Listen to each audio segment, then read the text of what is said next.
GPPMaster experts to final week of the regular season. Wow, it went fast. Week 17.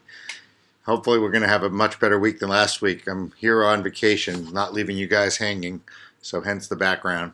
And my 15-year-old son is calling me the not-so-expert expert after last week's performance. Whew, that hurts. After such a strong season, we kind of had a little bit of a hiccup last week. So the good news is, as we always say here, all it takes is one win, one big tournament. And this is an awesome week because this is Millionaire Maker $20 week, which is one of the cheaper Millionaire Makers of the year. So you can play Millionaire Maker for $20 and really go after it here this week. And I don't know if there'll be more Millionaire Makers, but there is going to be an incredible opportunity to make money in the playoffs. Wild card weekend, divisional weekend, and even championship weekend. As I said, usually the best players in the world, the professional players, leave to the NBA when this pool shrinks for the NFL playoffs, certainly by divisional weekend. So make sure, members, you come to our strategy session, me, Bill Enright, Willie Walls, Nick Morgan, Wednesday at 8 o'clock, and tune in for the how to make money and win a tournament in the NFL playoff strategy session. Anyway, on to this week. Quarterbacks. So I'm just going to go through a lot of different options this week. But the kind of three themes of the week are, one, I want to play with players that have something to play for, obviously. Games that matter, players that can rise to the occasion. That's number one. Number two, players that really had a good season or a team that was on the rise and want to finish strong. And three, obviously, players who have something to prove. Players like Alshon Jeffrey, who are playing for a big contract, is a great example. So on to quarterbacks. To top that list, I've said it all year. I'm not fading Tom Brady in a big game. Tom Brady threw two passes. I was at the Miami game last year, the terrible ending of the season for the Patriots that really set them up for a playoff fall. And I do not expect that to repeat. They're going to go down there to win. Yeah, I see, got to keep an eye on Brady's injury just to make sure. Sunday morning, tune in to us. But they're going to go down there to win. And unlike last year where they threw like one pass in the entire first half, I expect Brady to come out gunning and throwing the ball all over the field. And I expect him to do what Tom Brady does, which is rise to the occasion in a game that matters.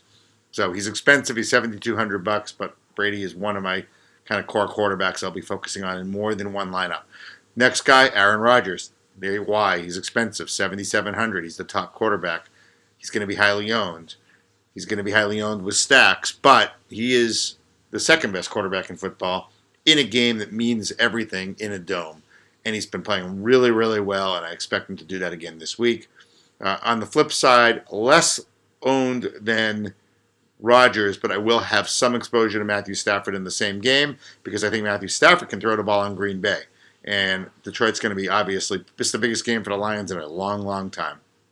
So I expect him to come out firing too. So I'll have some exposure to both sides of that game.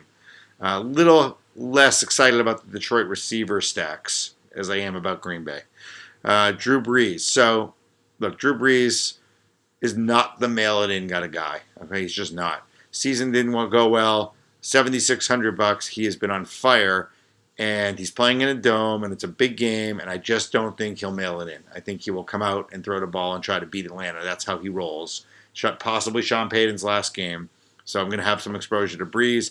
And on the same thing, flip side of that game, I do like Matt Ryan. Again, a huge game for seeding for Atlanta.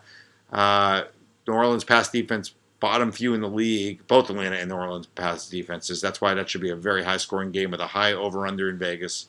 But I'm a little less gung-ho on Ryan in that game just because I think they'll be able to run the ball, and we'll come back to that. But I will have some exposure to Ryan. And the other two guys I'm targeting, Kirk Cousins, again, in a big game.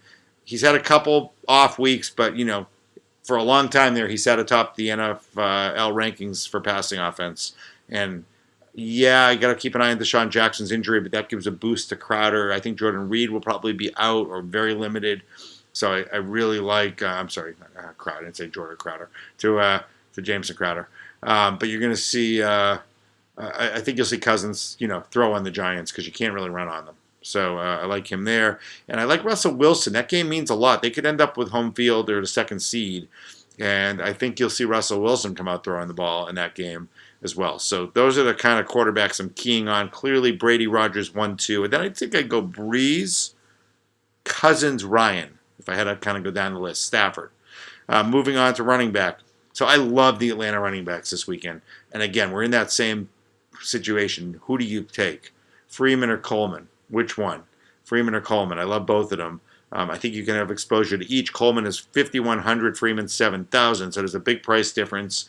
I'm not sure I'd put them together, but I would absolutely roll with, I'm going to have a lineup with each of them in it. And when I do not play Matt Ryan, I will stack Ryan and Freeman and Coleman, actually. I will do that with a running back in that one case because I expect that to go well. But when I do not play Matt Ryan, I will either have Freeman or Coleman in all of my lineups. One of the two. Thomas Rawls may play, may not. If he plays and he's pretty healthy, he should be able to run the ball in that game pretty significantly. And, anybody can run, we know, on San Francisco, right? So keep an eye on Thomas Rawls against San Francisco in a game that does matter. Because, again, we've taken backs against San Francisco successfully all year. On that same note, Le'Veon Bell is out this week. Antonio Brown is out. Big Ben is out. D'Angelo Williams probably, if healthy, is going to get a workload to show that he can come back and play in the playoffs and make an impact against the worst running defense in the NFL, or the 32nd running defense with the Browns. But he's expensive. He's $5,200 or $5,500 on DraftKings. That's a lot to pay up. I mean, I do think he could have a big game, but that game may get out of hand. They may rest him. They may give him a few snaps. So just use him with caution. I do like him, but use him with caution. I love the Kansas City tandem of Ware and West. If Ware is out, if Ware is injured, I love Shakondre West in that game for $4,100.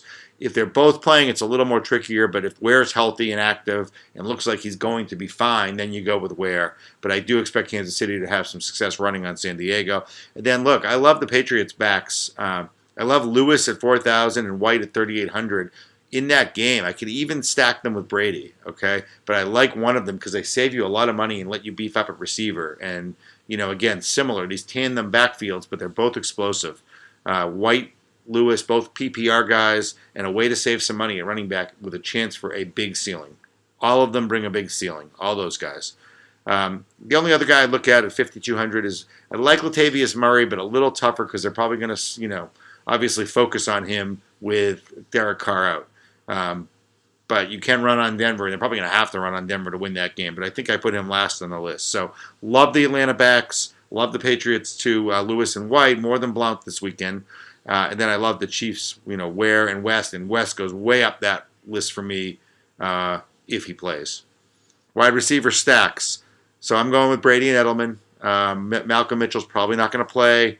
Hogan's more of a deep threat. Edelman should have 7, 8, 9 receptions in that game and hopefully a touchdown. If you want to look for a bargain there, Michael Floyd at 3,500 in a stack with Brady in his second game. But with Mitchell out, he'll be the third receiver and Amendola out. But I like Brady Edelman. It's expensive, but it's going to pay. And again, I would go with Brady Lewis, Brady White in a lineup, and I will be doing that because I think that gives you big play potential. And it's a little risky with the running back QB, but I'm still going to go with that. Rodgers. So look, Rodgers is the most expensive quarterback. Jordy Nelson's at $8,100 for a reason. All right, for a reason. Nelson, Rodgers. Be careful. Expensive. They're going to cost you in other places.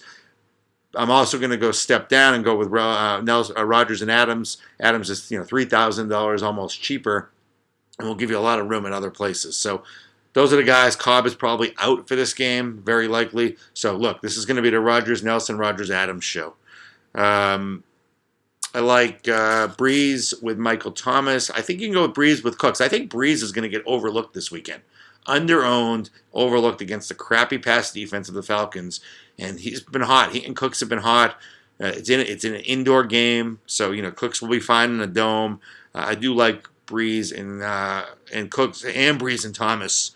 Ryan and Jones a little expensive. I think you can have them once, but I'd rather see you go with Ryan and Coleman one, Ryan and Freeman one, and roll the dice, almost like the Brady Lewis, Brady White. Just seeing here, Russell Wilson and Baldwin, no question about it. Would lock it out. That's the play there. Cousins and Crowder, no doubt, especially if Deshaun Jackson's hurt. But I think no matter what, you get those PPR points. And Crowder's had 2 really rough weeks in a row, but I would expect the bounce back. And then outside of the stacks, look, Tampa Bay had a really good season, and they're actually technically still alive. They have like 448 combinations to need to go right to make the playoffs. But I do think Mike Evans has a huge final game here with Winston. So I like Evans, not in a stack, just Evans. He's expensive, so you can't use Evans and Nelson very easily. But I do think Mike Evans has a big week to finish the season. Tyreek Hill, love him at $5,000. Phenomenal opportunity.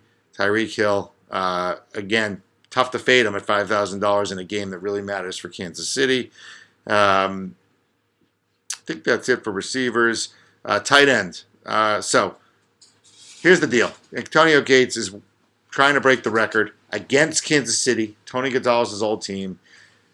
The Chargers have one thing to play for. One thing to play for this week, Antonio Gates. So I would expect that's what they're playing for. Potentially his last game in San Diego if they move, and for the record. So you're going to take one thing to the bank. Phillip Rivers is going to throw Antonio Gates the ball as many times as he needs to break that record. Multiple double-digit targets. That's the only thing they're playing for in that game. So I would expect, and Phillip Rivers is a guy he's going to feed Gates. He's going to want to make that happen. He's going to want to make it happen in the last game at San Diego. So he'd probably be very highly owned. If he's not, you're going to do really well with that at 3,800. Kelsey at 5,000, but that's a little expensive considering some of the receivers you have to go for. But again, should have a big game in a big game. Defense, I mean, I like the Chiefs, but again, I want to pay down a little bit. I love the Titans against the Texans. The Texans have their seed locked in. It's a meaningless game. They're going to rest guys. They're in a backup quarterback. If they've maybe not, maybe a flipped quarterback situation. But Titan defense has been okay at home in a game that means nothing for the Texans. You can afford them. They're pretty cheap. And then if you really, really need to save money and you want to get crazy, really crazy, you can go $2,100, the cheapest play on the board, and take the Browns defense against Landry, no Le'Veon Bell, no Antonio Brown in a game the Steelers are mailing it in. Just saying, backup quarterback, save a ton of money. That may allow you to go Evans and Jordy. So that's it. Good luck. Make it happen. All it takes is one win.